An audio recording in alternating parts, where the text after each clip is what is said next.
And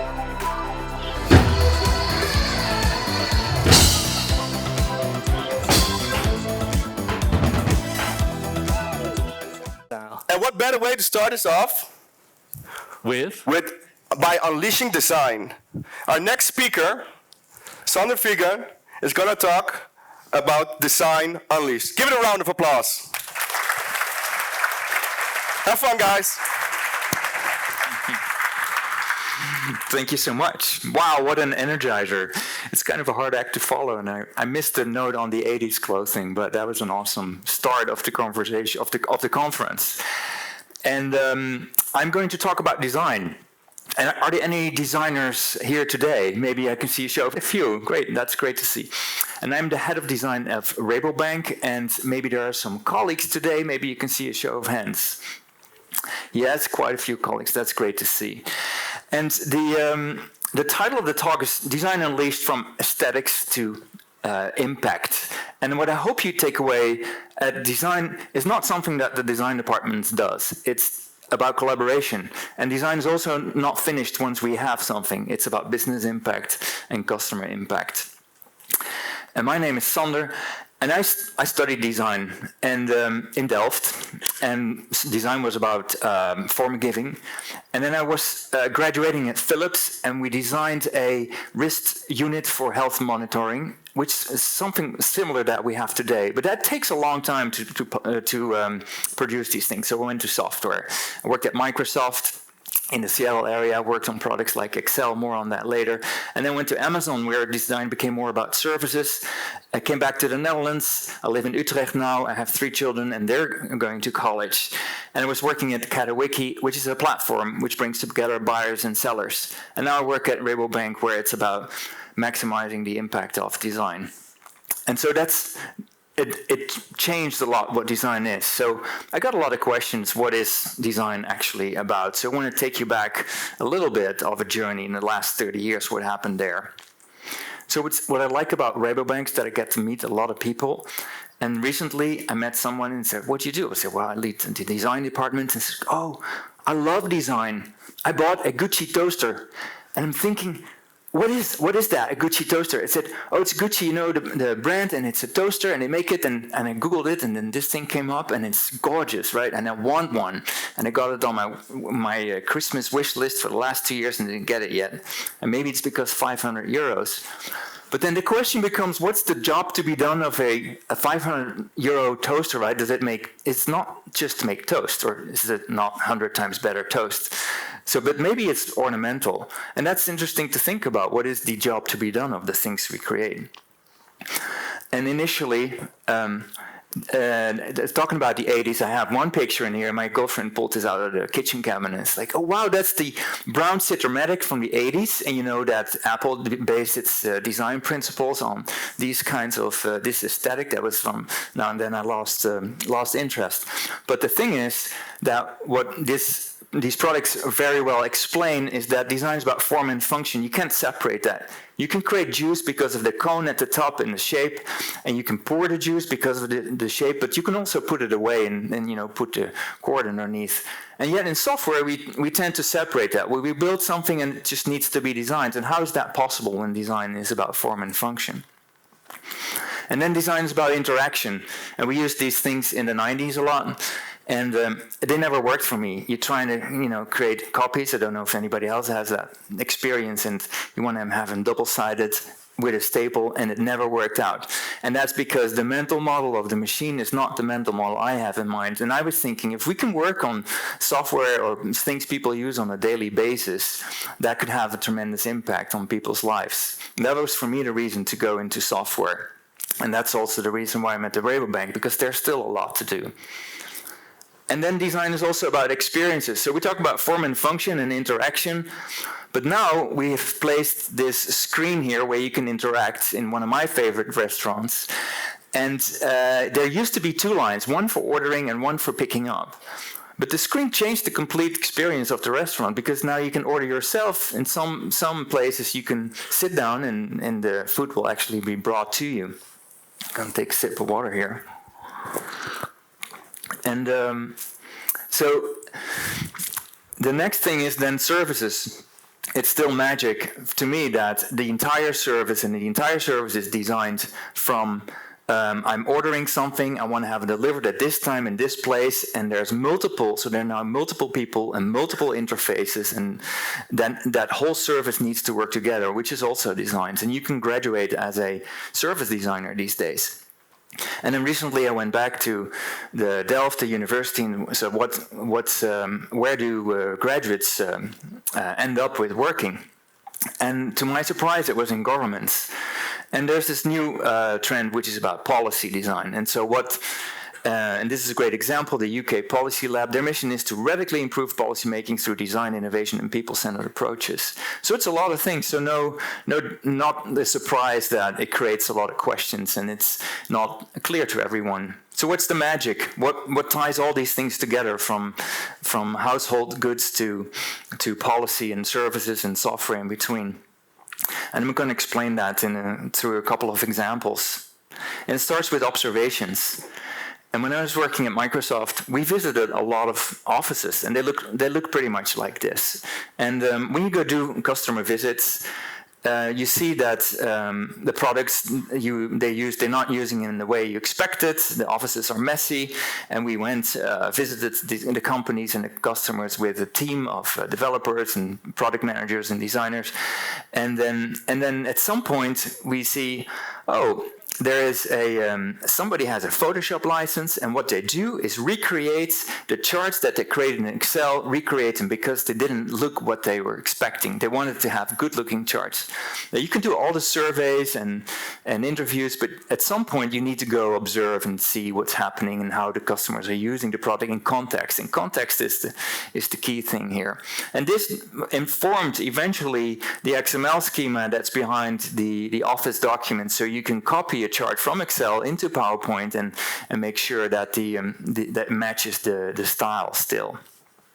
And then so after understanding what's happening here, there's a lot of divergent thinking in design. And so I'm taking this example here on a vase. It's from a design thinking class from IBM.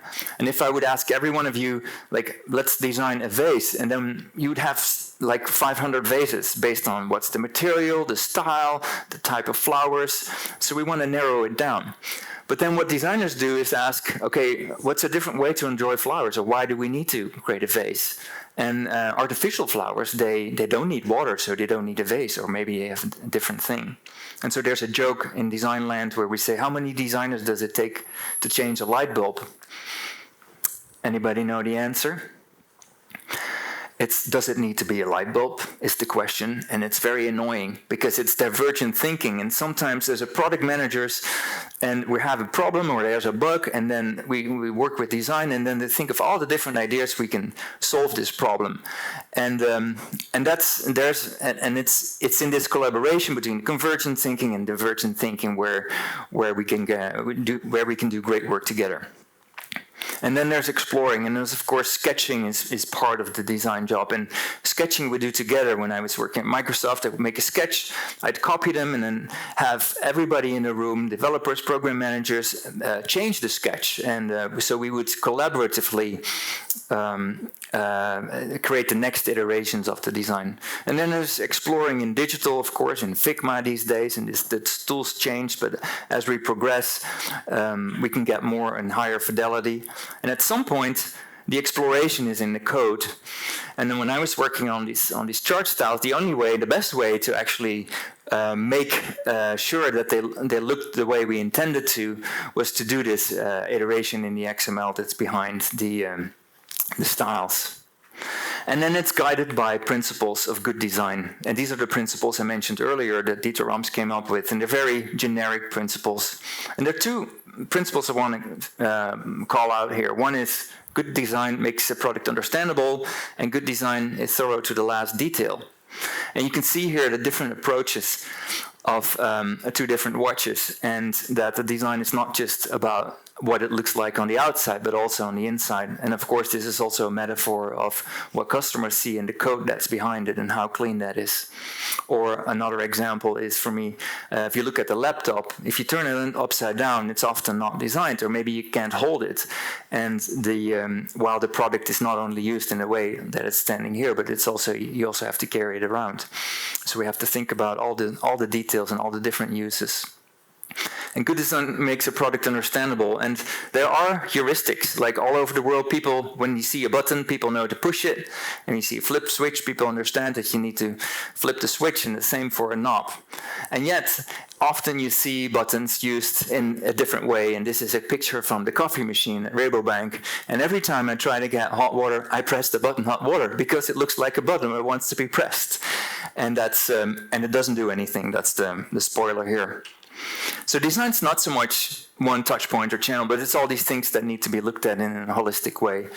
And we need to iterate on that together. And then you can say, so what? So what happens if we don't do this? There's a few examples, and maybe you've seen these already. But here's a great example. If you were living in the state of Hawaii, and this is in 2018, it's not even that long ago, you would have gotten this message on your phone that there's a ballistic missile, a threat inbound, seek immediate shelter. This is not a drill, and it was in fact a drill, but somebody clicked the wrong link, or actually, I don't know the details, if it was the wrong link or the instruction was wrong or the context. And so you need to look again at the whole context of where somebody sitting, what is this in, how do you pull up this interface, what are the instructions. But you could easily see that mistakes can be made, and they're painful mistakes. And there can be costly mistakes too. Here, $500 million was sent to the wrong debitor, and this was not because of a mistake in the UI. It's because the UI was so complicated that they found a workaround. So they skipped a few steps, and so that was a very costly mistake. And there's experience rot, this notion, and you may be familiar with this, that when you start out with a simple product and then you go ask customers, what else do you want? And then you keep piling on, and the product gets better and better and more complicated. And at some point, you need to just step back, like, why did we create this in the first place? And is it still meeting that purpose? And then you hear a lot, well, design's about consistency, right? As long as you use the right colors and fonts, then the design is correct. And think about the context again. I typically don't put these, I wouldn't put these next to my $500 Gucci toaster. They've been a kitchen cabinet, and you grab a can, and then you may just accidentally make popcorn with fly insect killer.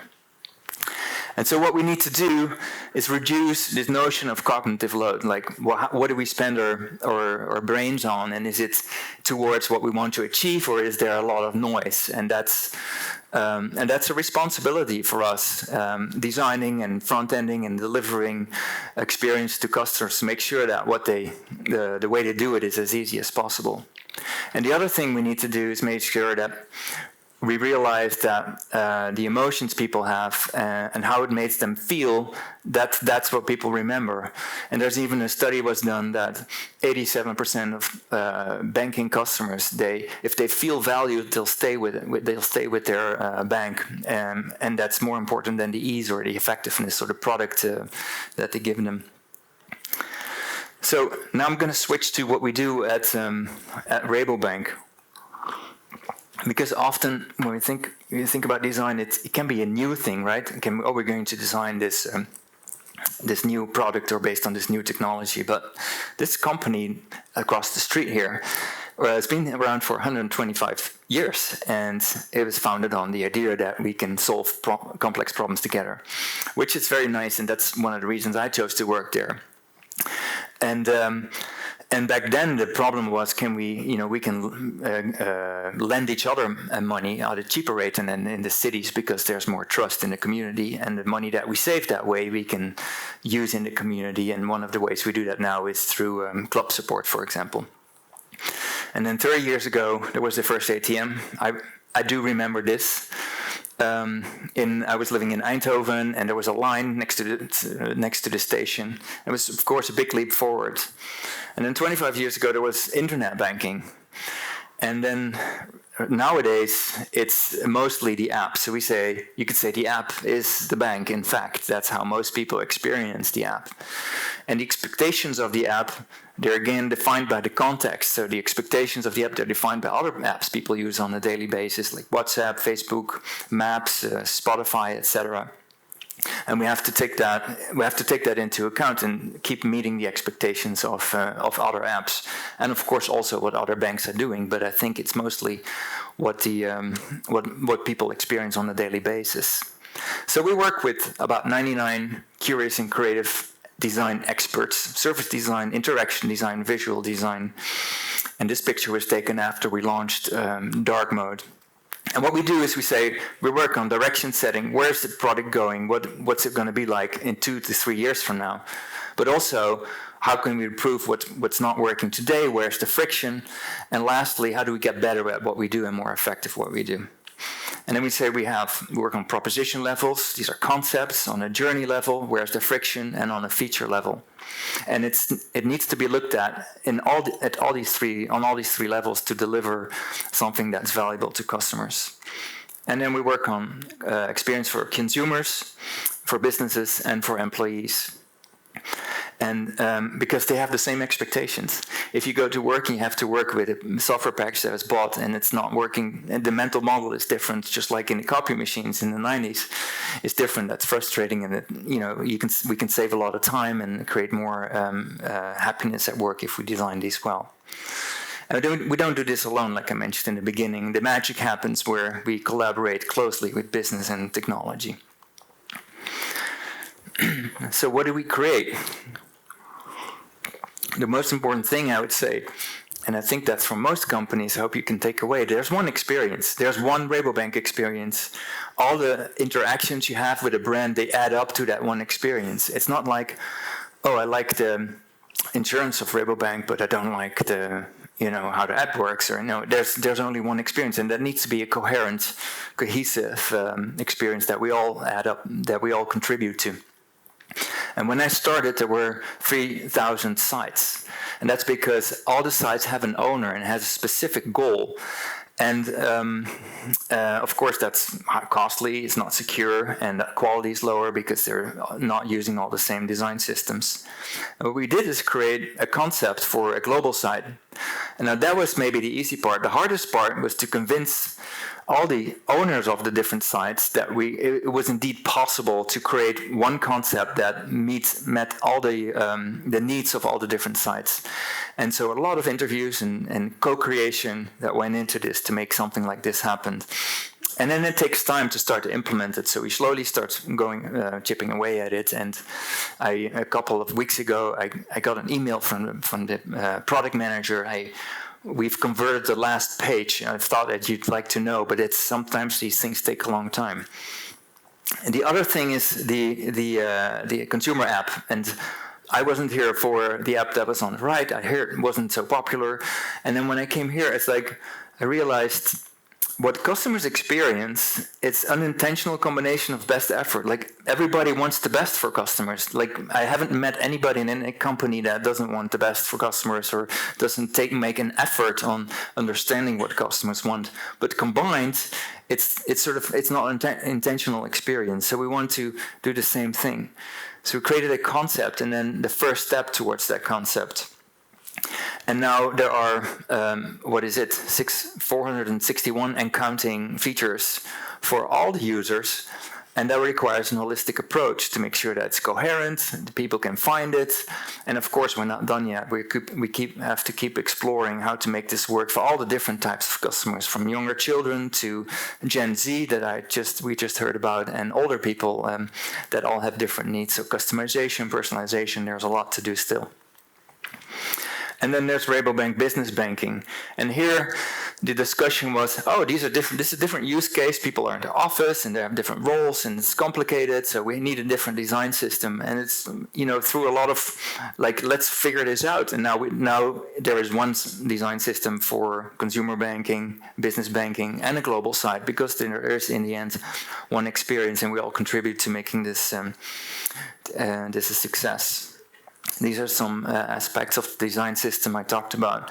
And we recently launched dark mode. I know we were a little late to the party for reasons, but that was the real test. Like, where are the exceptions where the design system wasn't used the way it was intended?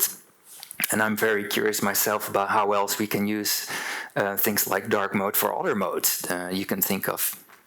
So what happens is, instead of the role we took as a design team, instead of saying from reactive, okay, customers want this feature, let's add it. Customers want this feature, let's add it. We took an approach of that's more aspirational. So where do we want to go? And that informs then the next step we have to take. Took time check, yeah. And then we identified pain points. So we work with journey managers and product managers on creating these journey maps and identify where the pain points. And sometimes the pain points are not in the customer journey; they are in fact in the employee journey. And maybe that's because the data is stored in different places. And then there are the details, of course, and that matter. And here's a great example of a few words that make a big difference for people to understand and be successful in the app. In Dutch, it says lopende zaak and actielijst. Actielijst is far more understandable, and people are more successful with this, and they also perceive it as more aligned with the brand.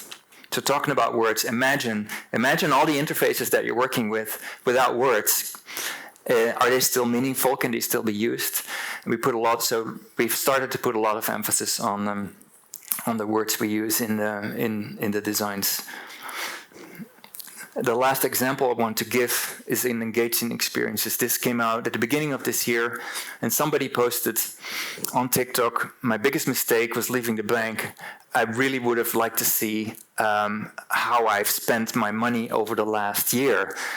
And the backstory of this is that once we had a design system and a platform team, we wanted to do more experiments. Like, can we try this? Can we try that? And that was hard. And what was needed was to create a sort of a sandbox. We call it Rainbow Labs. And then what was needed is to create and convince teams to do these types of experiments. And a year earlier, we'd done this experiment, and it seemed promising. So we were confident to be able to roll it out.